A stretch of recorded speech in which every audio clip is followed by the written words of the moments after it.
Hi everyone, welcome to my another new vlog. তোমাদের সকলকে অনেক অনেক ওয়েলকাম আমার চ্যানেলে। তোমরা সবাই কেমন আছো? আশা করি তোমরা সবাই অনেক ভালো আছো। আমিও খুব ভালো আছি।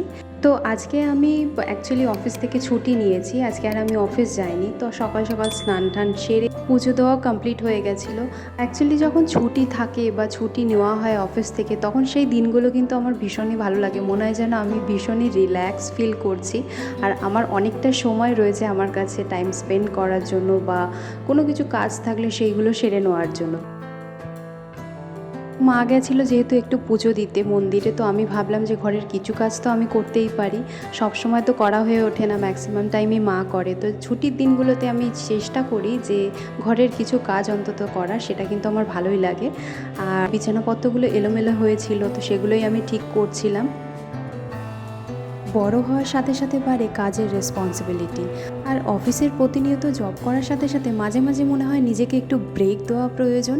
সেটা আমি কোথাও যাই বা না যাই, ঘরের কোনো কাজ করলাম বা ঘরে থাকলাম বা ঘরে মানুষগুলোর সাথে আমি টাইম স্পেন্ড করলাম, সেটাও আমার কাছে কিন্তু অনেক বড়। একটা টাইমের পরে আমরা কিন্তু সবাই ছোটোবেলাটাকে মিস করি। ছোটোবেলার সেই দিনগুলো অনেক সুন্দর ছিল। আর যখন আমরা ছোট ছিলাম তখন আমরা ভাবতাম কবে বড় হব। আর আজ যখন বড় হয়ে দায়িত্ব বাড়ে, তখন মনে হয় ছোটোবেলায় ফিরে গেলে খুব ভালো হতো, তাই না? তোমাদের সাথে কথা বলতে বলতে ঘরের কিছু বাসনপত্র ছিল, সেগুলো আমি ভালো করে ধুয়ে বাসনপত্রগুলো জায়গায় রেখে দিলাম।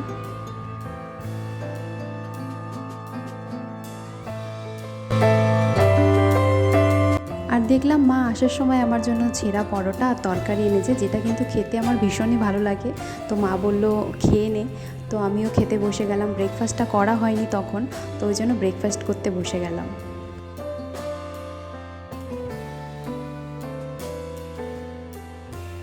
তারপরে বাড়ির গলিতে আমি একটা পার্সেল অর্ডার দিয়েছিলাম, সেটার জন্যই ওয়েট করছিলাম। আর একজন দেখো এই যে আমার পায়ের কাছে এসে বসেছে, ওরও বোধহয় পার্সেল আসা ছিল, ওই জন্য ও ওয়েট করছিল। এবার তোমাদেরকে আমি দেখাবো আমার সবথেকে প্রিয় পার্সেল, যেটা আমি ভীষণই হ্যাপি এই পার্সেলটা পেয়ে। কেন আমি তোমাদেরকে দেখাচ্ছি, এই পার্সেলটা এটা একটা ফটো ফ্রেম, তোমাদেরকে বলে দিচ্ছি আগে। আর এই পার্সেলটা আমার প্রিয় একজন, কি বলবো, আমি ভীষণই এই দিন হ্যাপি হয়েছিলাম ফটো ফ্রেমটা দেখে। ভেবেছিলাম যে ফটো ফ্রেমটা তো অর্ডার দিলাম, বাট কীরকম হবে না হবে সেটা বুঝতে পারছিলাম না। অনলাইনে অর্ডার দিয়েছিলাম, দেখতেও ভীষণ ভালো লাগছিলো, বাট আমার এইটাই ভয় হচ্ছিলো যে দেখতে কেমন হবে সামনে দিয়ে। বাট ফটো ফ্রেমটা দেখার পর কিন্তু আমার খুশির ঠিকানা ছিল না। ফটো ফ্রেমটা কিন্তু সত্যি দেখতে খুব সুন্দর ছিল। আমি তোমাদেরকে দেখাচ্ছি।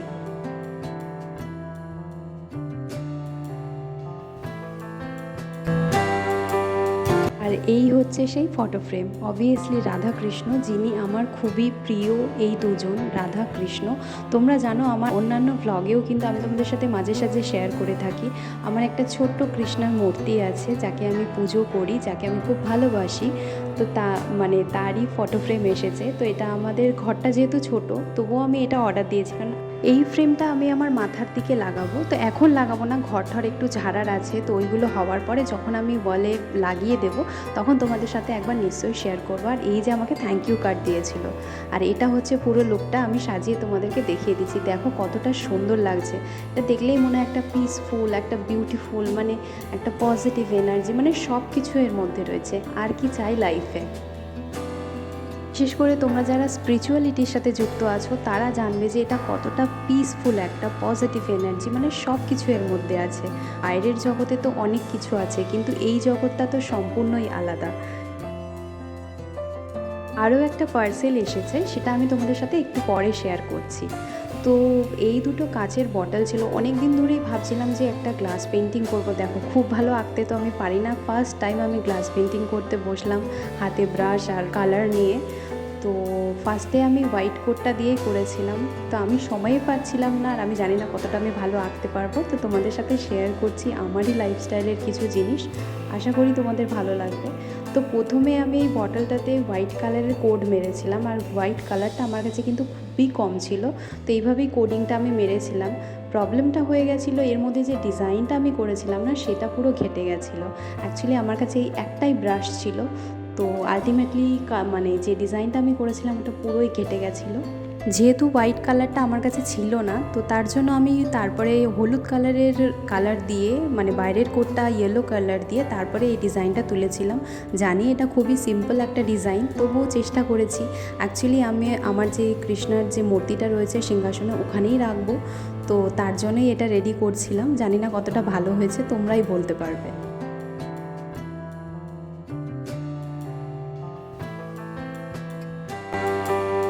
এটা ছিল পুরো লুকটা, মানে আমার পুরো কালার করার পরে এটা ছিল পুরো লুকটা। জানি খুবই সিম্পল ডিজাইন, তবুও চেষ্টা করলাম। তোমরা জানিও কেমন লাগলো।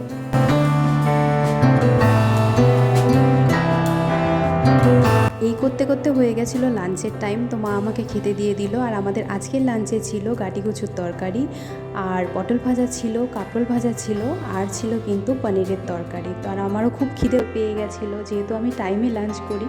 আর এটা করতে করতেই বেজে গেছিলো মোটামুটি 1:45 মতন। আমি 1:30টার সময় লাঞ্চ করি। তো যাই হোক, খুবই খিদে পেয়ে গেছিলো, ওই জন্য আমি খেতে বসে গেছিলাম।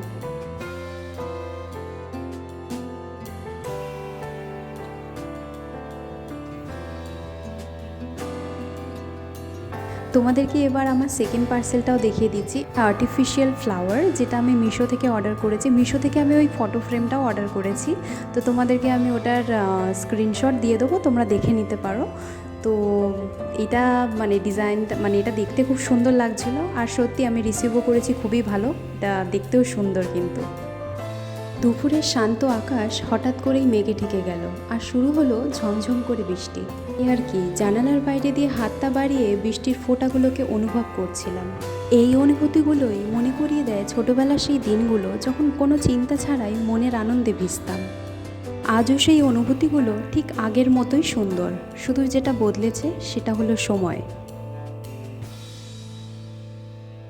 তো তোমাদের সাথে কথা বলতে বলতে আমি আরও কিছু গিফটস পেয়েছি, সেটাই তোমাদের সাথে শেয়ার করছি। আসলে কিছুদিন আগেই গেছিলো আমার বার্থডে, তো সেই উপলক্ষে আমার অফিস থেকে আমার দুটো বোন, মানে ওরা আমার বোনের মতনই, ওরা আমাকে এই গিফটগুলো দিয়েছিল। সো সেটাই তোমাদের সাথে শেয়ার করছি।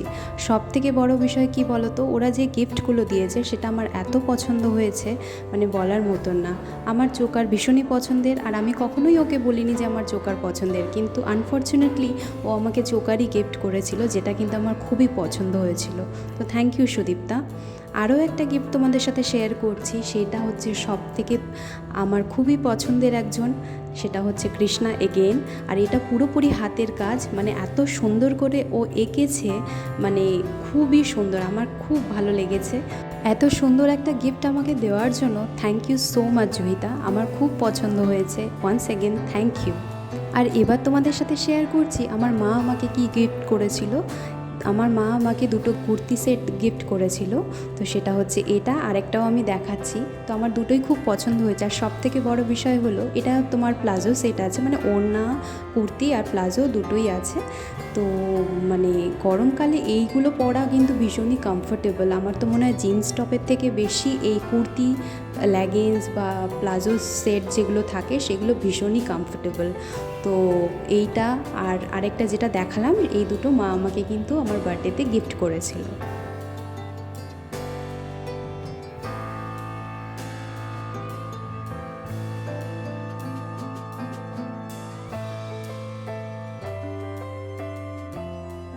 বিকেলের দিকে মা বানিয়েছিল পায়েস। আর কি পায়েস বলে কথা, সেটা কি ছাড়া যায় বলো? তাই জন্য এক বাটি পায়েস নিয়ে এসে খেতে বসে গেলাম।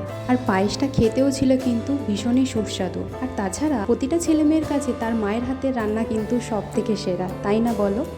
আমার আজকের গল্পটা এখানেই ফুরলো। তাছাড়া গল্পের শুরু হলে গল্পের শেষ তো হবেই। তাই জন্য তোমাদের সাথে দেখা হবে আবার অন্য কোনো গল্পে, অন্য কোনো ভিডিওতে। ততক্ষণ তোমরা খুব ভালো থেকো। ভালো লাগলে অবশ্যই চ্যানেলটাকে সাবস্ক্রাইব করে দিও, আর পাশে থাকা নোটিফিকেশনটাকে অল করে দিও, তাহলে তোমাদের কাছে লাইফ লেন্সের চ্যানেলের সমস্ত ভিডিও পৌঁছে যাবে। টাটা।